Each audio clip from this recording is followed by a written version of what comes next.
ભાવનગરના વિવિધ વિસ્તારોમાં આવતીકાલથી 3 દિવસનો વીજ કાપ રહેશે। પીજીવીસીએલ દ્વારા વીજ લાઇનની અગત્યની કામગીરીને લઈને 12 થી 14 જૂન સુધી વીજ કાપ આપવામાં આવ્યો છે। સવારના 6 થી 11 વાગ્યા દરમિયાન 5 કલાકનો વીજ કાપ રહેશે। શહેરના ભરતનગર, વાઘાવાડી અને રૂપાણી દેવડી ફીડર હેઠળના વિસ્તારોમાં વીજ પુરવઠો બંધ રહેશે। મેન્ટેનન્સની કામગીરીને લઈને સિત્સર રોડ, કાળિયાબીડ, કામિનિયાનગર, શિવ પાર્ક, નવું અને જૂનું ભગવતી સર્કલથી વિરાણી સર્કલનો વિસ્તાર, સરદારનગર, મોખડાજી સર્કલ સહિતના વિસ્તારોના લોકોને ગરમીથી શેકાવાનો વારો આવશે।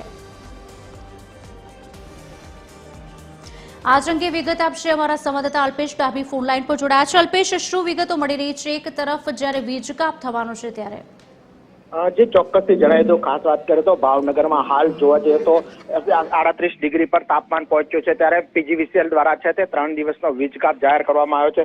જે પ્રકારે વાત કરીએ તો પીજીવીસીએલ દ્વારા પ્રી મોન્સૂન કામગીરીને લઈને મેન્ટેનન્સની કામગીરી કરવામાં આવતી હોય છે। ત્યારે ભાવનગર શહેરમાં તારીખ 12 થી 14 જૂન સુધી 3 દિવસ માટે 5 કલાકનો છે તે વીજ કાપ જુદા જુદા ફીડર હેઠળ આપવામાં આવ્યો છે। જેમાં ભરતનગર, વાઘાવાડી, રૂપાણી સહિતના જે ફીડર છે તેના વિસ્તારમાં વીજ પુરવઠો છે તે બંધ રહેશે।